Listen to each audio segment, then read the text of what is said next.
ஓ தாடி அங்கன்னு நோண்டின்னு இருக்கம்மா, இவ்வளோ தொண்டைக்காய பேசுகிறேன், இது உள்ள போய் நோண்டினே இருக்கேம்மா. தடி டேக் கேர் தாடி. யா கை காமிச்சிட்டார தூக்கி விட்டுருவான்.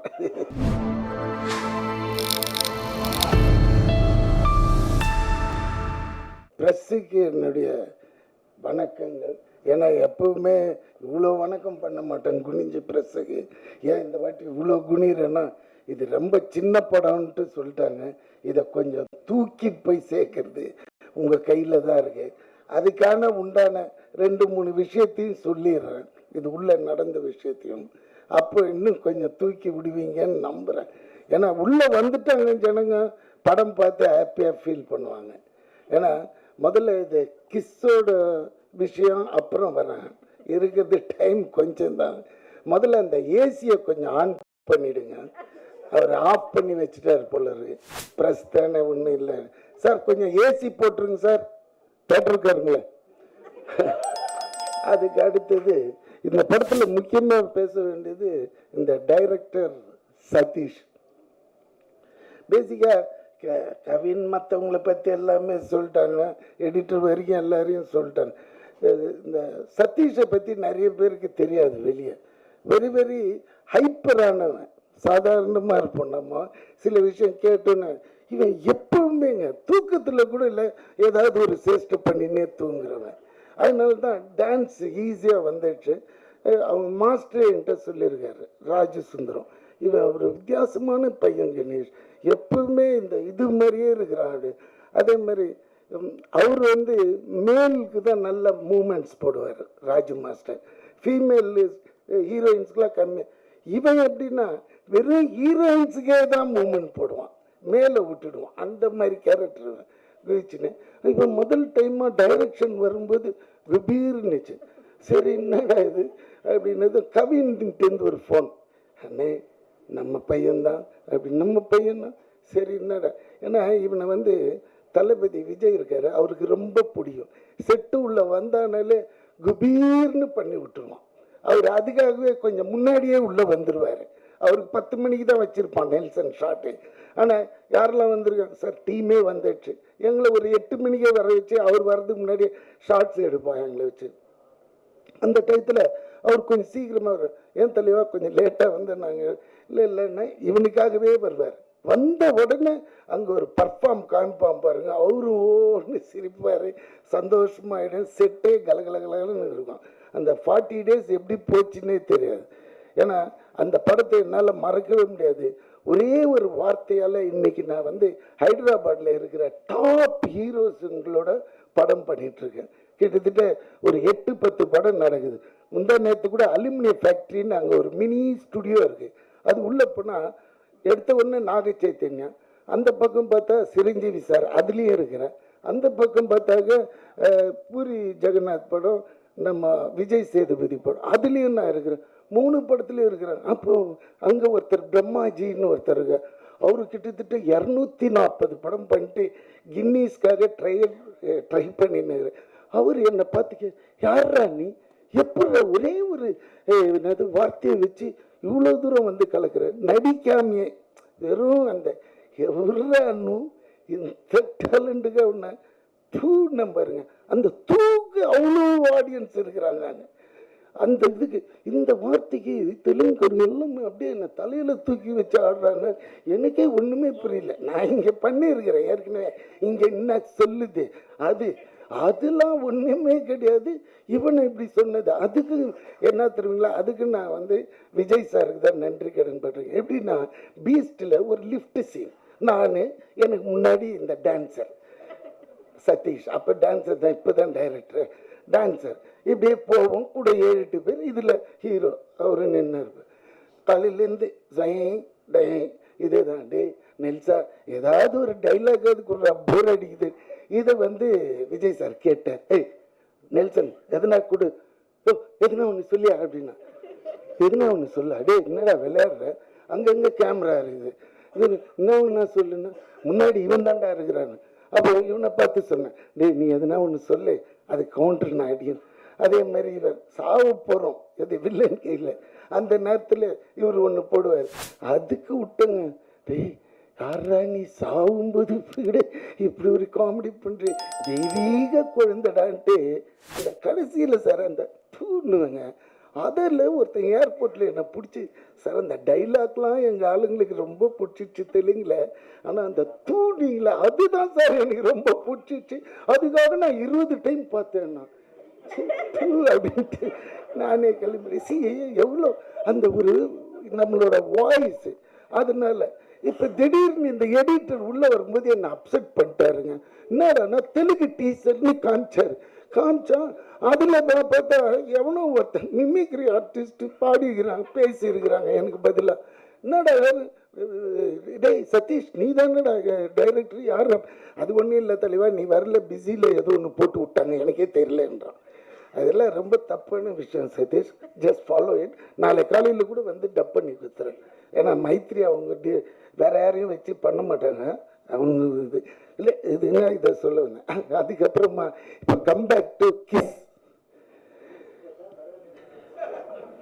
இவனுக்கு ஏதோ டவுட் வந்துட்டு இல்லை ஒன்றும் இல்லை. போகிற இன்டர்வியூஸ் எல்லா இடத்துலையுமே இந்த நம்ம ட்ரெய்லரில் ஒரு டைலாக் ஒன்று வரும், அவங்களோட ஃபஸ்ட்டு கிஸ் வந்து பற்றி சொல்லுங்கள் அப்படின்னு. அது எல்லா இன்டர்வியூலையும் என்னைய கேட்டுட்டு இருக்காங்க. நீங்கள் இன்றைக்கி மட்டும் தானே வந்திருக்கீங்க எங்களுக்காக, அப்புறம் வர மாட்டீங்களா? அதனால் உங்கள் ஃபஸ்ட்டு கிஸ் இங்கே சொன்னீங்கன்னா எங்களுக்கு எல்லாருமே காலி பண்ணிடுறாங்க நம்மளை. நானும் இப்போ தான் இந்த வயசில் போய் தேடின்னு ஒரு இடமா வந்து அப்படி போய் தெலுங்குல செட்டில் மொத்தமாக இந்தியா விட்டு தூக்கிடலான்னு பார்க்குறேன்.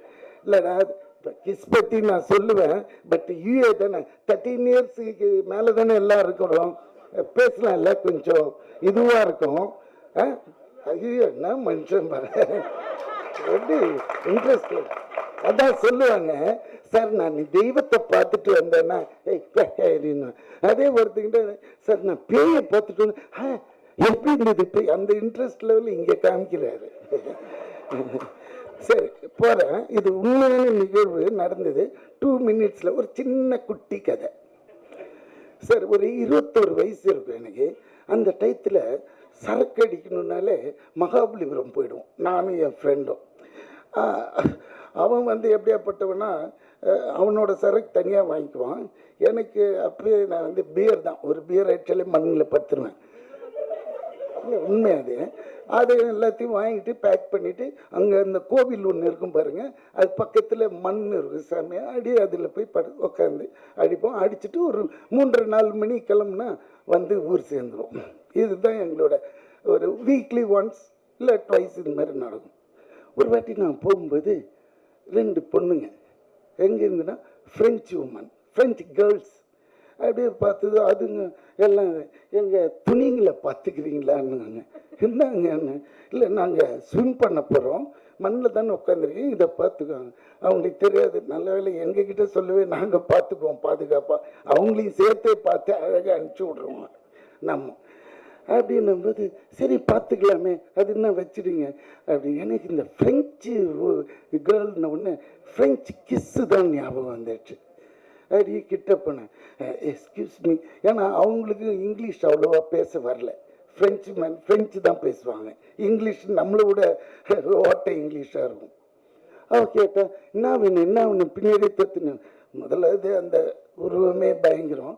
அதுக்கப்புறம் கிட்ட போய் அது மாதிரி இன்னும் எனக்கு வந்து கொஞ்சம் கிஸ் பண்ணணும், டீச் மீ ஹவு டு கிஸ்ன்னு கேட்டேன். ஆக்சுவலும் பரவாயில்ல வாங்கிக்கலாம் என்னன்னு போட்டுருவோன்ட்டு போட்டால் அவன் என்னடா இது ஒரு சாதாரண விஷயத்துக்கு இவ்வளோ பெறல்றானே. ஐயோ எங்கள் நாட்டிலலாம் அது பெரிய தப்பான விஷயம், கேட்ட உடனே செருப்பட்டு அடிச்சிடுவாங்க. ஆனால் நீங்கள் எவ்வளோ சாதாரண மாதிரி. Yes I will give you on one கண்டிஷன்னா. என்னம்மான்னு, ஓகே நீ என் கூட ஸ்விம் பண்ணு வந்தால் நான் உனக்கு கொடுக்குறேன்னா. ஆஹா இது என்னடா இதுன்ட்டு மச்சான் சரபஜி அப்படியே உட்காந்துன்னாரு, துணியெல்லாம் பார்த்துக்கோ நான் இவன் கூட அப்படி ட்ராவல் பண்ணிட்டு வரேன். அவன்கிட்ட சொல்ல நான் இது எதுக்காக போகிறேன்ட்டு டக்குன்னு பண்ணி நான் அவுத்தப்பட்டு வெறும் ஷார்ட்ஸோட இவன் கூட எகிரிட்டேன். உள்ளே போகிறேன். இந்த மேட்ரே எடுக்க மாட்டேன்றாளுங்க. அவளுங்க 2 பேரும் பேசிக்கிறாங்க. இவ்வளோ வந்துடுச்சு தண்ணி, இவ்வளோ வந்துடுச்சு. ஏன்னா நம்மளுக்கு ஸ்விம்மிங்கே தெரியாது. இவ்வளோ வந்ததுன்னு சொன்னேன். இதுக்கு மேலே போனால் என் உயிர் போயிடும். இங்கே கொடுக்கறதுனா கொடு, இல்லாட்டினா நான் போயிடுறேன். இந்த இடத்துல இருந்து பார்க்குறேன் சரபோஜியை இத்தினோண்டு தெரியுறான். முதல்ல தைரியத்துக்கு இவ்வளோண்டு தெரியும். ஐயோ கணேசா, இங்கேருந்து போகணுன்னா நீ போயிடுவிடான்னு நினச்சின்னு கிட்ட போய் தைரியமா, if you give I will stay back, otherwise I will go பேக்னா. இல்லை இல்லை கொடுத்துட்றேன். இவ்வளோ தூரம் இது பண்ண குடுறின்றான் பக்கத்தில் இருக்கிறவன். நீ குடு, நீ குடு. அப்படி இது என்னடா சண்டை ஆகுது. இதில் வேற எனக்கு ரொம்ப மிதக்கவும் முடியல, கால் அப்படியே அவளும் பாட்டு ப்ரொசீட் ஆகினே இருக்கிறாங்க லென்த்தா. இதில் வேற போகும்போதே ஒருத்தன் சொல்லிட்டு போனான், ஐயா அங்கெல்லாம் போகாதீங்க பாறை இருக்கும் அப்படின்னா. பாறையா? ஐயோயோ அப்படின்ட்டு பயத்துல இருக்கு. இதெல்லாம் வருது அப்படின்னா ஒருத்தி வந்து மச்சா. நான் முதல்ல கேட்டேன், அவளே பார்த்தா டக்குன்னு சரி கருப்பாக இருந்தாலும் இவன் ஒரு மாதிரி இருக்கிறான்ட்டு பிடிச்சி ஒன்று அச்சு விட்டா பாருங்க. அதான் பார்த்தீங்களா ஒன்று சங்கு ஊதுறான். மெஜாரிட்டி ஃபர்ஸ்ட் டைமுங்க இதான். நீ கேட்டீங்க கவின், அதான் ஃபர்ஸ்ட்டு கிஸ்ஸுன்னா இவ்வளோ விஷயம் இருக்கு. ஏன்னா it's most important sensitive area. நம்ம இது யூஸ் பண்ணதே இல்லையா. அப்படியே கொயினாகி டக்குன்னு உள்ளே போயிட்டேன் சார். தண்ணி உள்ளே போனால் 2 அடிக்கு ஆழம். இது தெரியல. ஏன்னா அந்த கேப்பில் அந்த மீட்டரில் உள்ளே போயிட்டேன். அது உள்ளே போய் என்ன சார் ஒரு 1.5 லிட்டரு உப்பு தண்ணியை குடிச்சிட்டேன். குடிச்சு தொப்புகன் மேலே வந்து பார்த்தேன், ஐயோ இதெல்லாம் இதுக்கு மேலே முடியாது, என்னை கொண்டு போய் விட்டுருங்க. பின்னாடி பிடிச்சிக்கிடான்ட்டு கொஞ்சம் அப்படி தள்ளி இப்படி வந்தா கால் பட்டு தான் தெரியும். அடுத்த நிமிஷம் மண்ணில் வந்து படுத்து அப்படியே ஃப்ரெண்டு அம்மிக்கி அந்த அந்த 1.5 லிட்டர் உப்பு தண்ணி எடுத்தான். அது சொல்ல வர இந்த ஃபஸ்ட்டு கிஸ்ஸுன்றது, இந்த கிஸ்ஸுன்னும் போது எனக்கு அந்த கிஸ் ஞாபகம் வந்துடுச்சு. அதனால் அதை எடுத்து கொடுத்த கவினுக்கு நல்லது. பட் இதை ரொம்ப பெருசாக போட்டுருக்கீங்க. உங்ககிட்ட தயவு செஞ்சு சின்னதாக போட்டுருங்க. ஏன்னா இதை பெருசாக போட்டால் எங்கள் வீட்லேயே முதல்ல செருப்படி விழும். அதனால் கொஞ்சம் எடிட் பண்ணிட்டீங்கன்னா. இது தலைமை. ஐயோ இவர் வேற ஏற்றி விடுறார். சரி இதுதாங்க உண்மையான விஷயம். அதுக்கப்புறமா நிறைய கிஸ்கள் ட்ரை பண்ணி அது வேண்டாம், இந்த இடத்துல நம்ம பர்சனலாக பேசிக்குவோம். ஸோ மற்றபடி என் பையன் ஒருத்தன் நடித்தான் பாருங்க, வால் நம்பர் 1 சார். அவனுக்கு வால் மட்டும்தான் சார் வைக்கல, மற்றபடி ஒரு சீன் சொல்லிட்டு போவான், உடனே இப்படி திரும்பி நின்றுக்குவான், இப்படி பண்ணுவான், அப்படி பண்ணுவான். கவிஞருக்கு மேனேஜ் பண்ணி பண்ணிட்டேன். அண்ட் விஜய் பெரிய ஒரு நடிகனாக வர்றதுக்கு எல்லா வித லட்சணமும் இருக்குது, அவன் மூஞ்சிலே தெரியுது பாருங்க.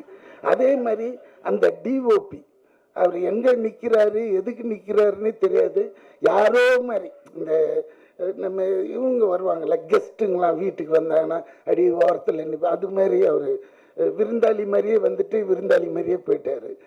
ஆனாலும் ஃப்ரேம்லாம் போய் பார்த்தா சூப்பராக இருக்கும், அவ்வளோ நீட்டாக இருந்தது, ரொம்ப நல்லா எடுத்துருந்தார்.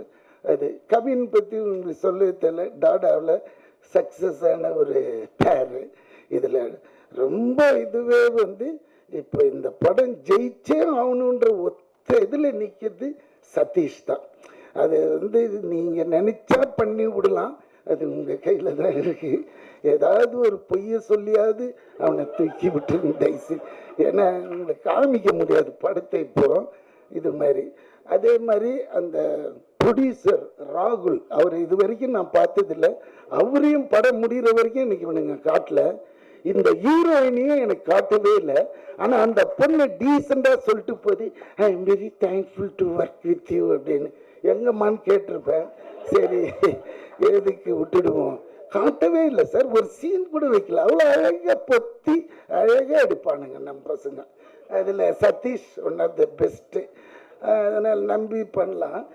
வேறு யாரையாவது விட்டேன்னா ஆர்ட் டிபார்ட்மெண்ட் உங்களுக்கு தெரியும், அவர் இது யார் அவர் நம்மளுக்கு தெரியாது. ஆக்சுவலி இந்த படத்தோட இனிஷியலாக இவன் பேசுனது அணி வச்சு தான் இது ஃபுல்லாகவே பிளான் ஆச்சு. அது என்னன்னு தெரியல, சம் என்ன மிஸ்பிஹேவியர் வந்து ஏதாவது இருந்திருக்கலாம். அது உள்ள டெப்த்தை போத்தவில்லை, அது இருந்திருந்தால் இன்னும் கொஞ்சம் நல்லா இருந்திருக்கும். ஆனால் என்ன ஜிம்மா ஜெம் இல்லை அப்படி கிடையாது, தப்பான பேர் சொல்லி கூப்பிடவே கிடையாது. Jen Jen Martin. ஏன்னா நம்மளுக்கு ரெனி மார்ட்டின் தான் ஞாபகம் வருது. ஓகே, இது என்ன ஜென் மார்ட்டின் அவரோட இசை நம்ம போட்டு காமிச்சிட்டிங்களா? எல்லாருக்கும் திருப்பி திருப்பி இந்த இந்த படத்தை எப்படியாவது தேத்தி விட்டுருங்க. ஓ தாடி அங்கன்னு நோண்டின்னு இருக்கம்மா, இவ்வளோ தொண்டைக்காய பேசுகிறேன், இது உள்ள போய் நோண்டினே இருக்கேம்மா.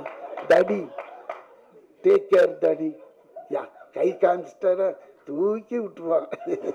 அந்த காலத்துலேருந்து தெரியுமா, அதனால்தான். ஆமாம், ஓகே, பை பை பை.